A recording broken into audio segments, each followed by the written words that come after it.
Baik. Yang ketiga, al-aslu tsalits.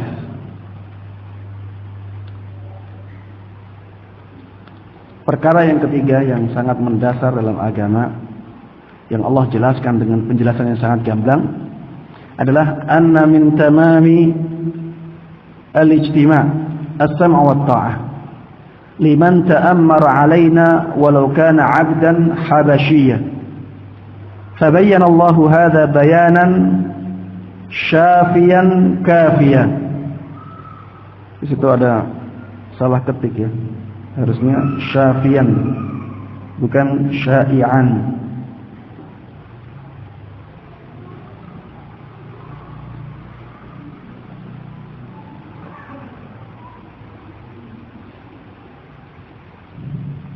Ada perbedaan naskah. Ada yang kalau di naskah yang ini tulisannya syafiyan. Kalau yang di naskah yang sedang kita baca ya, syai'an. Di naskah yang ini juga syai'an.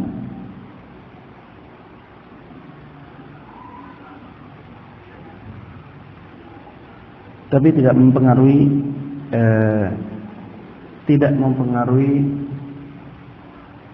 makna, tidak mempengaruhi kandungan makna.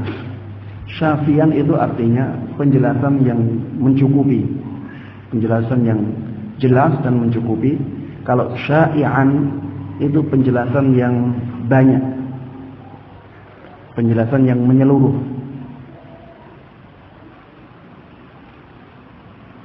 Dua-duanya menunjukkan penekanan makna penjelasan, bahwa Allah Subhanahu wa ta'ala sudah menjelaskan dengan penjelasan yang sangat jelas, sangat gamblang. Biwujuhin min anwa'il bayani syar'an wa qadara. Allah menjelaskannya dengan penjelasan yang sangat gamblang dengan berbagai macam cara, syar'an wa qadaran, baik secara syariat maupun secara hukum alam atau yang terjadi, hukum yang terjadi pada manusia. Jadi ada dalil syar'i, ada dalil qadari. Dalil syar'i sebagaimana disebutkan misalnya, ya ayyuhalladzina amanu athi'ullaha wa athi'ur rasula wa ulil amri minkum. Wahai orang-orang yang beriman, taatlah kalian kepada Allah, taatlah kepada Rasulullah, dan taatlah kepada ulil amri dari kalian, pemimpin-pemimpin kalian. Ini dalil syar'i.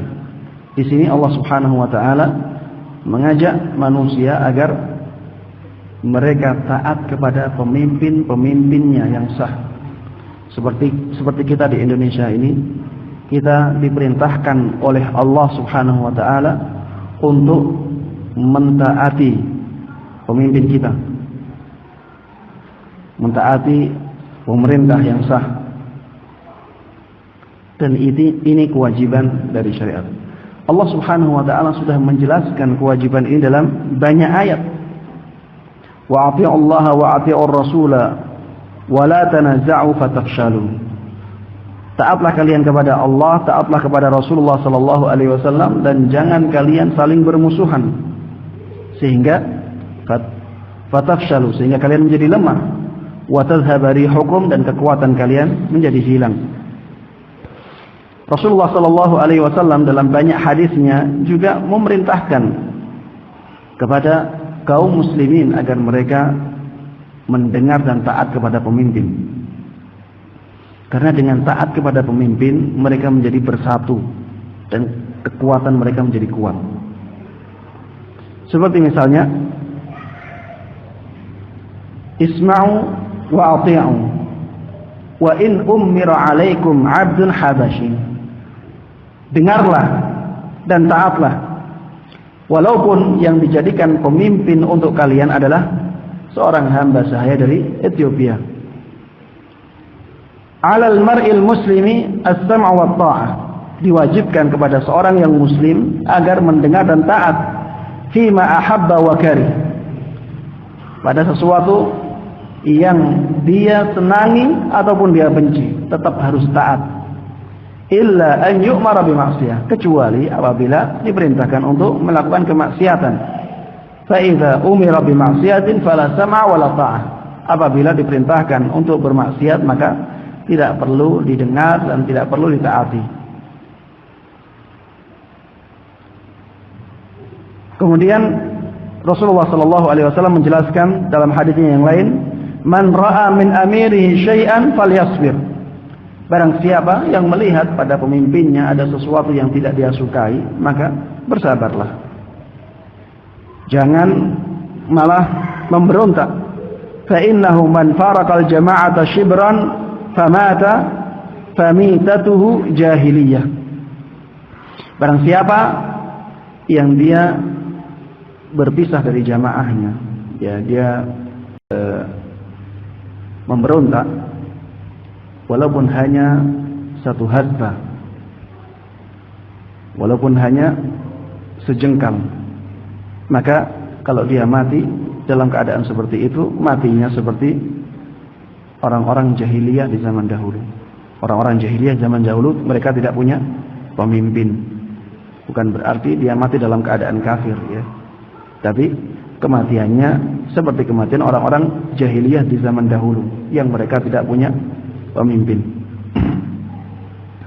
Ini menunjukkan bahwa penjelasan tentang taat kepada pemimpin itu sangat jelas, sangat banyak dan sangat gamblang. Tapi apa yang terjadi di zaman kita? Thumma sara hadzal asl la yu'rafu 'inda aktsar man yad'i al-'ilm. Tapi perkara ini banyak tidak diketahui oleh orang-orang yang berilmu sekalipun. Kebanyakan orang yang mengaku berilmu tidak mengetahui hal ini. Fakaifal amalu bihi? Bagaimana hal itu akan diterapkan oleh mereka? Orang di zaman kita ini, ya, banyak yang tidak menyadari akan kewajiban taat kepada pemimpin yang sah. Banyak yang tidak mengerti hal ini. Banyak yang tidak tahu bahwa taat kepada pemimpin yang sah adalah perintah Allah dan perintah Rasulnya. Walaupun ada banyak kekurangan pada pemimpinnya. Karena dengan taat kepada pemerintah yang sah, maslahat akan banyak timbul, akan banyak datang.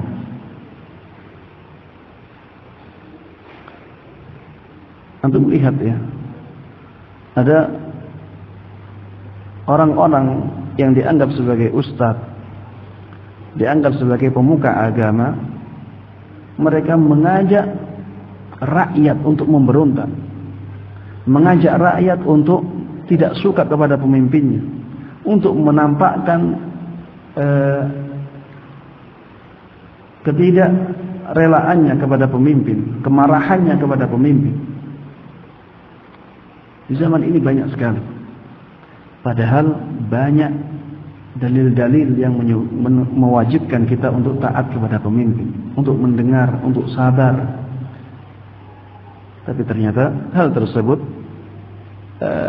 tidak diketahui oleh orang-orang yang mengaku berilmu di zaman kini. Kalau mereka tidak tahu, bagaimana mereka akan mengamalkan? Bagaimana mereka akan mengajak manusia untuk taat kepada pemimpin?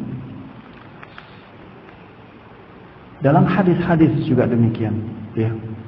Sampai-sampai Rasulullah pernah mengatakan, kalian wajib untuk taat. Kalian wajib untuk mendengar pemimpin walaupun pemimpin tersebut tidak punya tangan dan kaki. Mujadda' al-atraf. Tangan dan kakinya tidak ada. Tapi ketika dia diangkat sebagai pemimpin, maka kalian harus taat dan patuh kepadanya. Hadis-hadis yang seperti ini ya banyak diabaikan oleh mereka. Padahal hanya dengan inilah ya kaum muslimin ya menjadi aman.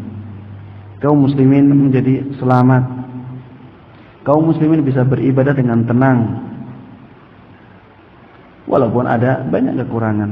Siapa yang tidak punya kekurangan? Kepemimpinan siapa yang tidak ada kekurangannya? Orang-orang di zamannya para sahabat saja banyak yang tidak puas dengan kepemimpinan Khulafaur Rasyidin. Ada yang tidak puas dengan kepemimpinannya Utsman ibn Affan. Ada yang tidak puas dengan kepemimpinannya Ali ibn Abi Thalib. Apalagi pemimpin-pemimpin setelahnya. Kalau mereka tidak puas terhadap kepemimpinannya sahabat Utsman ibn Affan, tidak puas terhadap kepemimpinan sahabat Ali ibn Abi Thalib, bagaimana mereka akan puas dengan pemimpin setelahnya? Tidak ada pemimpin yang kurang dari pemimpin yang sempurna dan tidak punya kekurangan, yang tidak ada, ya pasti. Coba lihat antum perhatikan ya, di setiap pergantian pemimpin, di setiap pergantian pemimpin pasti ada yang tidak suka, dan kita pasti akan mendapatkan kekurangan-kekurangan itu. Kekurangan-kekurangan yang ada di pemimpin pasti ada. Tapi Islam memberikan kita penjelasan yang sangat gamblang agar kita tetap bersabar atas kekurangan pemimpin tersebut. Kita doakan kebaikan dan kita patuh dan taat dalam kebaikan-kebaikan. Ya. Kalau ada perintah untuk melakukan kemaksiatan, ya, ketika itulah kita tidak perlu mentaatinya. Kita tidak perlu patuh kepadanya. Tapi bukan berarti kemudian kita memberontak atau keluar dari ketaatan dari semua perintahnya, tidak. Ya, kita tetap taat pada hal-hal lain yang bukan kemaksiatan. Yang kemaksiatan itu kita tinggalkan. Tapi yang bukan kemaksiatan kita tetap taat. Baik. Yang berikutnya, yang keempat,